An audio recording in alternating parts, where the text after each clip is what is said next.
আসসালামু আলাইকুম। আমি মোহাম্মদ সজীব সরদার, পড়াশোনা করছি রাজশাহী ইউনিভার্সিটি ফাইন্যান্স ডিপার্টমেন্ট। আমি দেখাবো কিভাবে এক্সেল শিটে প্রেজেন্ট ভ্যালু এবং ফিউচার ভ্যালু বের করতে হয়। সো সেটার জন্য আমাকে প্রথমে একটা এক্সেল শিট ওপেন করতে হবে এবং এক্সেল শিটে আমি কিছু আগে থেকেই ইনফরমেশন দিয়ে রেখেছি। সো দেখুন, ফিউচার ভ্যালু, রেট, ইয়ার এবং মান্থলি যেটা রয়েছে সেটা সবই এখানে দেওয়া রয়েছে।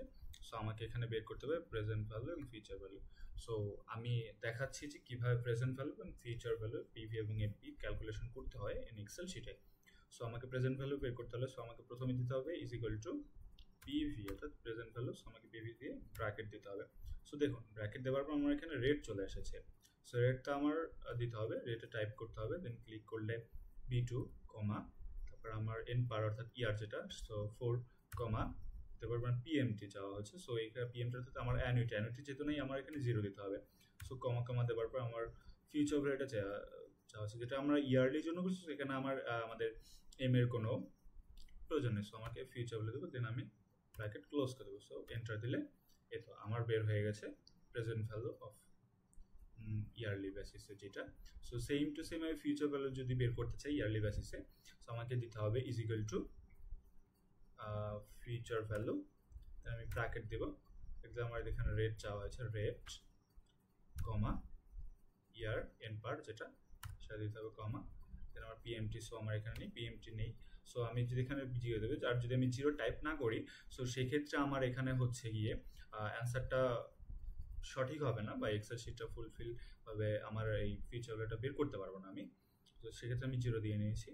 সো এবার প্রেজেন্ট ভ্যালু আছে যেটা আমার 30,000। সো B1, দেন আমি ব্র্যাকেট ক্লোজ করে দেবো, এন্টার দিলে এই যে দেখুন আমাদের কিন্তু ফিউচার ভ্যালু বের হয়ে গেছে। প্রেজেন্ট ভ্যালু, ফিউচার ভ্যালু বের হচ্ছে ইয়ারলি বেসিসে, যেটা এক্সেল শিট। এবং না, আমি এখানে কিন্তু আমার শুধু ইয়ারলি বেসিসে করা হয়েছে। সো আমি যদি মান্থলি বেসিসে করতে চাই, সো সেম আমি মান্থলি বেসিসে করতে চাই, আমার এখানে মান্থলি ফিউচার ভ্যালু, প্রেজেন্ট ভ্যালুটা দেওয়া রয়েছে, এক্সপেক্টেড যেটা, আর রেট, ইয়ার, মান্থলি, এম সব দেওয়া আছে। সো আমি এখানে প্রেজেন্ট ভ্যালুটা বের করবো মান্থলি বেসিসে।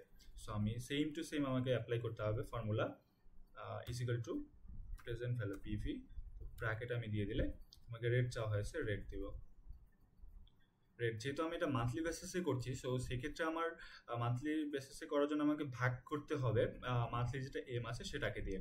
সো আমি রেটকে ভাগ করব এম যেটা, সো G4কে দিয়ে, দেন আমার এই যে এন পার চাওয়া হচ্ছে ইয়ার যেটা 4। সেম টু সেম আমি আবার এটাকে গুণ করব, ইয়ারকে গুণ করব সেম মান্থলি ইয়ার দিয়ে। সো দেখুন আমাকে কমা দিতে হবে। সো এখানেও কিন্তু আমার অ্যানুইটি চাওয়া আছে, পেমেন্ট নেই, সেক্ষেত্রে আমার 0 দিতে হবে। সো আমাকে কমা দিয়ে প্রেজেন্ট ফিউচার রেট এক্সপেক্ট দিতে হবে। সো আমি ব্র্যাকেটটা ক্লোজ করে দিন, এন্টার দিলে দেখুন আমার কিন্তু বের হয়ে গেছে। সো প্রেজেন্ট রেটটা বের হয়েছে। সো এক্ষেত্রে আমার সেম টু সেম আমি ফিউচার রেটটাও বের করব। So is equal two FB bracket rate দিব, রেটটাকে আমি মাল্টিপ্লাই করব মান্থ যেটা আমার 12 G2 দিয়ে, এন পার ইয়ার যেটা সেটা দেবো, এটাকে আমি গুণ করতে হবে, মাল্টিপ্লাই করতে হবে, ডিভিশন। আমি রেটটাকে ডিভিশন করা হয়েছে এবং ইয়ারটাকে মাল্টিপ্লাই করা হবে M4 দিয়ে। সো কমা দিলে আমার অ্যানুইটিটা যেহেতু এখানে নেই, 0 দিতে হবে। প্রেজেন্ট ভ্যালুটা আমাকে দিতে হবে, ব্র্যাকেটটা ক্লোজ করবো, এন্টার দেবে। তো আমার বের হয়ে গেছে। দেখুন এখানে তফাৎ রয়েছে, প্রেজেন্ট ভ্যালু এবং ফিউচার ভ্যালু দুটোই তফাৎ রয়েছে। সো এভাবে আমি বের করে নিয়েছি প্রেজেন্ট ভ্যালু এবং ফিউচার ভ্যালু ক্যালকুলেশন কীভাবে এক্সেল শিটে করতে হয়। সো সেটা আমি মাত্র দেখালাম। সো এভাবেই করছি। তো ধন্যবাদ।